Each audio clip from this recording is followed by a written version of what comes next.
ও আজকে নাকি কালকে কালকে করবো ওটা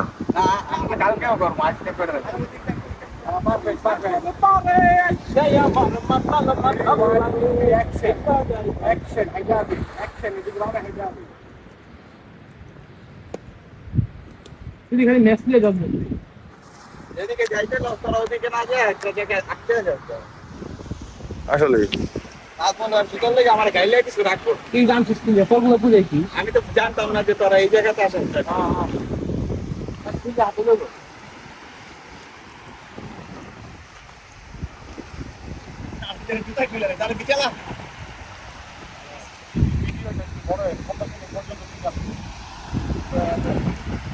ভাই পানি কিন্তু বাড়তেছে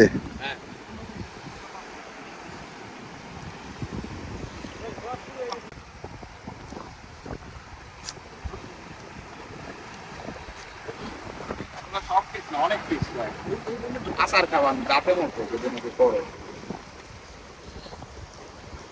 পিস লাগলো আসো আসো কার কাম নাই না ওই আর যাও না এখান থেকে এখান থেকে তোমার খালি পায়ে পিস লাগতেছে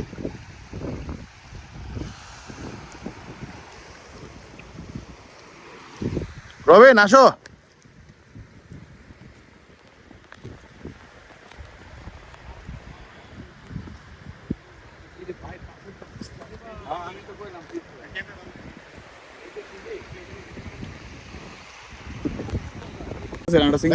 ভালো হলে টাকা দেবো ভালো হবে অবশ্যই ছবির ভালো তো না দেখি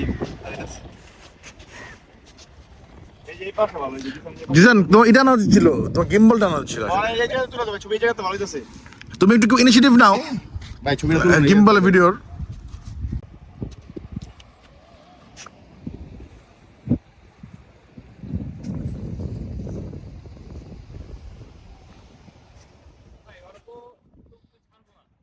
আরে বক্কু ওরা বক্কু বক্কু It's sunset time. পাত্তা দিতে হয় না ভাই সব বেলা কি একজনের হাতের খাবার রান্না খায় মজা আছে ধরেন আপনি এখানে মাছ ধরেন জাল দিয়ে জি ভাই এটা হচ্ছে কারিন জাল জাল হচ্ছে এটা হচ্ছে 40 নাম্বার 40 নাম্বার জালটা থেকে আমরা বসাই সাগরে 6 ঘন্টা পর পরে আমরা জালগুলা পানি থেকে তুলি এর মধ্যে বড় বড় কাঁকড়া মাছ পড়ে তারপরে বিভিন্ন পর্যায়ের মাছ পড়ে এটা হচ্ছে আসলে এগুলো জালগুলো আসলে নিষিদ্ধ তবে আমরা প্রশাসন থেকে হেরে আমরা এই জালগুলো বসাই কেন এগুলো এমনি কেন নিষিদ্ধ নিষিদ্ধ কেন নিষিদ্ধ বলতে গেলে জালটাই মাছকে আঁকড়ে ধরে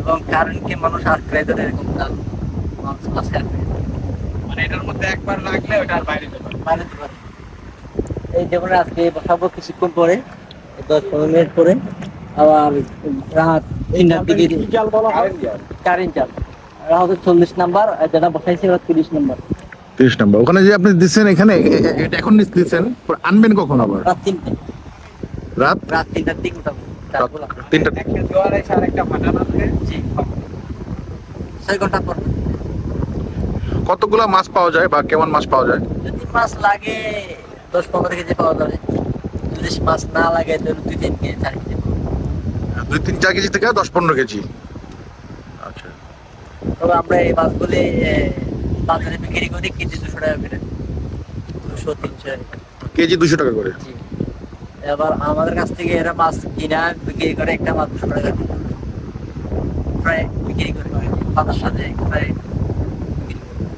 যদি আপনি যে কোনো জায়গাতে যদি আপনি দেখি যে মাছটা যদি হোটেলে করতে বলেন আপনাকে করে দেবে মেকের চাষ নেবে 200 টাকা আচ্ছা তবে আপনাকে করে দেবে ওটা বারবিকিউ পর্যায়ে হোক সেটা আপনার খাবারের পর্যায়ে হোক আপনাকে করে দেবে মেকের চাষটা ওরা আদায় করবে তবে আমি আমার ধারণায় বলি যে এটাই হোটেলের খাবারটা নাকি যদি আপনারা নিজেরাই পাক করে খেতে পারেন আলাদা একটা মজবুত পিকনিকের মতন হলো নিজেদের চাহিদা যেরকম ওরকম খেতে পারলেন আসলে এরকম একটা তো অবশ্যই নিজেরা অনেক তুলনা করে যেমন আমি ওনাদেরকে সুবিধা করি মাঝে মধ্যে আর কি এরা আসলে যারা পরিচিত এই বাজার থেকে মাছ কিনতে কিনে অথবা আমি নিজে দিয়ে 500 টাকার ভিতরে বাজারটা যেন হয়ে যায় ভালো 500 টাকার মধ্যে 500 টাকা মধ্যে আপনার 1 কেজি মাছ পড়বে সর্বোচ্চ 300 টাকা। যদি আপনি হোটেলে খাইতে যান অথবা মাছ ফ্রাই খেতে যান, তাহলে আপনার কাছ থেকে একটা মাছ থেকে নেবে 300 টাকা। আপনি ঠকে গেলেন না ভাই। ঠিক আছে।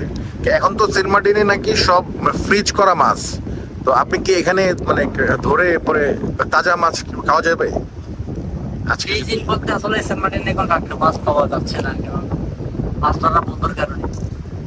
গতকালকে থেকে ইনশাআল্লাহ সেন্ট মার্টিনে টাটকা ফ্রেশ মাছ আপনারা পাবেন। আচ্ছা আচ্ছা আচ্ছা। গতকাল রাত্রে চলা মেশিনে যাবে, সকালে চলে আসবে 10 টাকা ফ্রেশ মাছ পাবেন। তখন মাছের দাম সস্তা হবে, তখন সর্বোচ্চ মাছের দাম হবে 600 টাকা।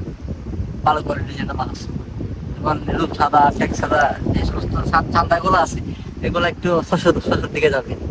এখন ওইগুলো 300-400 টাকা মতো পাবে, ভালো মাছই পাবে। যদি আপনি হোটেলে যান তাহলে আপনি ঠকে যাবেন। এটা ঠিক বলছেন। কিছু বলবো, তোমরা কিছু বলবো তাকে ভাইকে? আর যদি আপনারা কয়জন আছেন? যদি আপনাদের আমরা 6 জন। 6 জন গতকালকে কি ব্যাক করবে নাকি আছে? না, আমরা আরো 2-3 দিন আছে। আমি আমার ধারণা একটা কথা সিদ্ধান্ত বলতে পারি আপনাদের, সেটা হচ্ছে যে আপনারা ব্যাচেলার ফ্যামিলি তো না। না। সকালে 8টার মধ্যে ব্রেকফাস্ট করে যে রোদটা পুরা করে আপনি নাস্তা করে এখান থেকে হাঁটতে হাঁটতে, যেমন আকল্যান্ডে আপনাদের রিসোর্ট, আকল্যান্ডের দিকে হাঁটতে হাঁটতে একদম দিয়ে চলে গেল। এখানে সর্বপ্রথম আপনার সামনে পড়বে জেনিক বিচ। আপনারা জিনিসগুলো শোনেন নাই বা দেখেন নাই। ঠিক আছে। সর্বপ্রথম আপনার সামনে পড়বে জেনিক বিচ। জেনিক বিচ 5 মিনিট অতিক্রম করার পরে পড়বে আপনার সামনে একটি পাথর মানুষের আকৃতি। এমন কথা আছে। পাথরটা এখনো আছে, তার অবস্থার মধ্যে আছে। তার পিছনে লাগেজও আছে, চুকো আছে, পাথর আছে, সবকিছু আছে, কিন্তু কথা বলতে পারো নাকি দুটো নাই। তা আল্লাহ তাআলা প্রকৃত করা।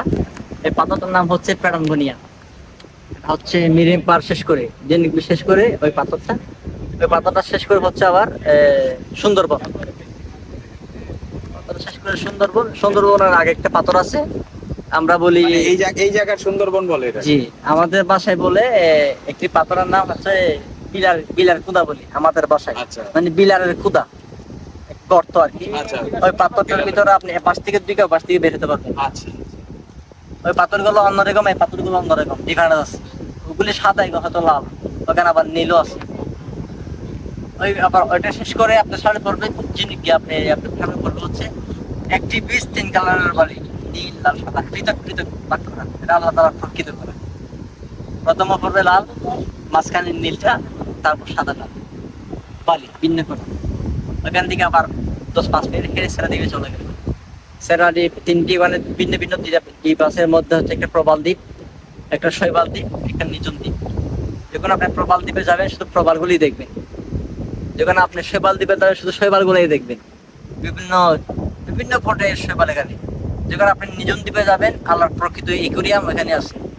রূপসাদা, টেকসাদা, কালো সাদা, হাই সাদা সমস্ত মাছ এখানে আছে। মাছ দেখা যায়। একুরিয়ামের মধ্যে একুরিয়াম আপনি মাছের হাত দিয়ে ধরতে পারবেন, এত পানি পাবেন।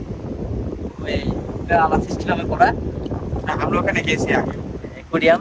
এটা হচ্ছে সেরা দ্বীপের নিচে যে পাথরগুলি আছে না, ওইখানে গেলে আপনি একুরিয়ামটা দেখতে পাবেন। মাছের একুরিয়াম খুব সুন্দর, চকচকা পানি, বিভিন্ন পর্যায়ের প্রবাল ওখানে আছে। তারপর ওখান থেকে ঘোরাফেরা করে আবার হাঁটা শুরু করলেন। মানে আপ ডাউন করতে গিয়ে আপনার 2 থেকে 3 ঘন্টা লাগবে। ঠিক তো আছে। আপনি যদি ভালোভাবে ঘুরতে পারলেন, দেখতেও পারলেন, সময়টাও ভালোভাবে যাবে। ঠিক আছে, ধন্যবাদ অনেক আপনাকে। আপনার নামটা কি বলেছেন? আমার নাম শাহাবুদ্দিন। শাহাবুদ্দিন। ঠিক আছে, থ্যাংক ইউ।